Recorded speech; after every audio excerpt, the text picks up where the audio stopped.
Good evening from Washington. I'm Larry O'Connor. Thanks for joining us. Well, Lia Thomas, the center of so much controversy over women's sports. This is the man who competed as a woman, tied Riley Gaines. Of course, Riley Gaines has been on this program quite a bit to speak out about keeping women's sports for women and keeping women's spaces like locker rooms and restrooms safe for women. Yeah, Lia Thomas has finally spoken out. This is a podcast, and Lia addressed these issues. Take a look. We respect her identity. We just don't think it's fair. You can't really have that sort of half support where you're like, oh, I respect her as a woman here, but not here. They're using the guise of feminism to sort of push transphobic beliefs. And I think a lot of people in that camp sort of carry an implicit bias against trans people, but don't want to, I guess, fully manifest or speak that out. And so they try to just play it off as this sort of half support. They think about how twisted feminism, quote unquote, feminism has become. Their arguments, in order to exclude anybody in the trans category, you have to reduce women to reproductive capacity, which is, in my opinion, extremely anti-feminist. I don't want to put those women down either, and I know you don't want to either, because I see pain. I see pain, and the pain is coming from somewhere. It's not you, though. It's the patriarchy. And how can we get people to see that? Oh, we respect. Isn't that sweet? Isn't that sweet? We feel your pain. We know you're just acting out against the patriarchy. We're on your side. We're an ally. Well, listen, I'm a cisgendered white Christian male, actually born male and continue to represent as male. So I'm not allowed to have an opinion about this, but we've got someone who is allowed to have an opinion, Rebecca Cutsinger. Although, I don't know, maybe you're not allowed to have an opinion. Let's hear what it is.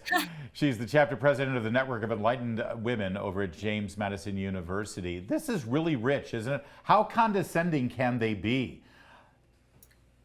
Well, you see, Larry, condescending, is a very good word. I find it really interesting that they bring up the patriarchy, because feminism, right, does use the patriarchy to explain, okay, men are always CEOs. We need to push women into STEM. We need, down with the patriarchy.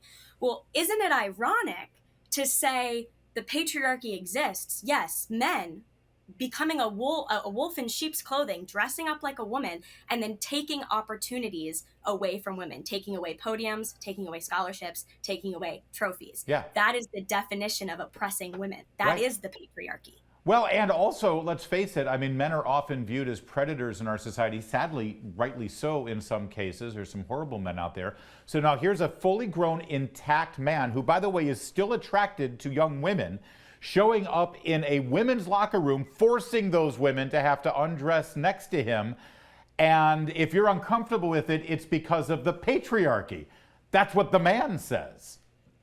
It's ridiculous. The Network of Enlightened Women chapter here at James Madison University hosted Riley Gaines 2 weeks ago. And when she spoke about this, we had a packed room, standing room only. So many people on campus want to hear about this issue. So many people on campus want to support Riley. I had 2 individual female athletic teams at JMU, not my own. I am a JMU cheerleader. 2 other athletic teams at JMU reach out to me and say, hey, we love what you're doing. We support Riley so much. Please share with her tonight our support. And I said, I would love to include that in my opening statements. And they asked me not to for fear of retaliation. They asked me to not share publicly that these 2 female sports teams want Riley to keep speaking out about these things. Wow. For issues like this, because they feel now unsafe in their own spaces.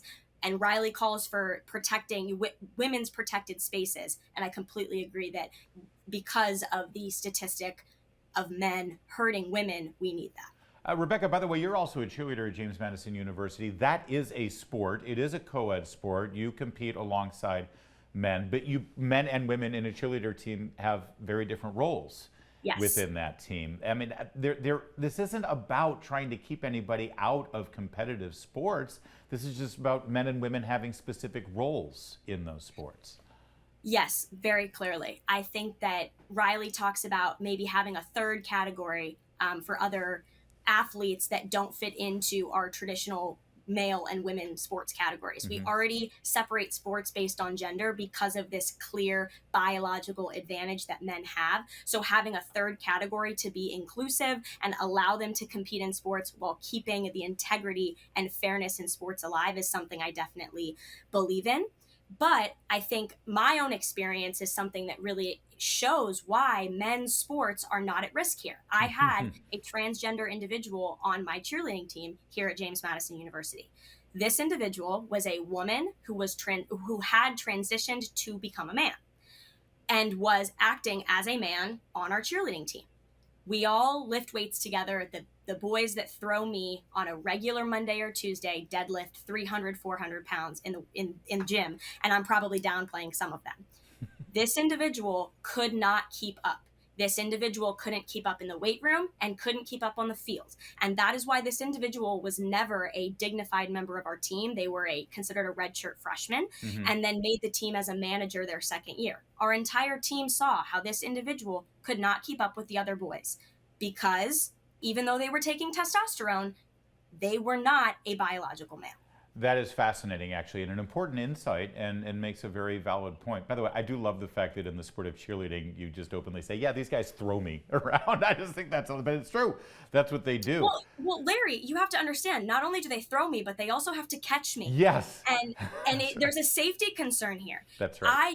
There's an immense amount of trust that goes into these relationships with guys that throw me wildly high in the air, and then I have to trust that they're going to catch me and I'm not going to hit the ground.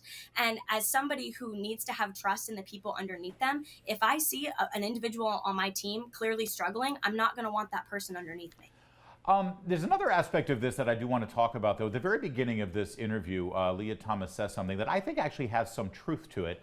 And that is, there are these women out there who sort of give us lip service. They say they support us, but then when push comes to shove, if they don't accept everything that we demand, well, they're not really being supportive of us.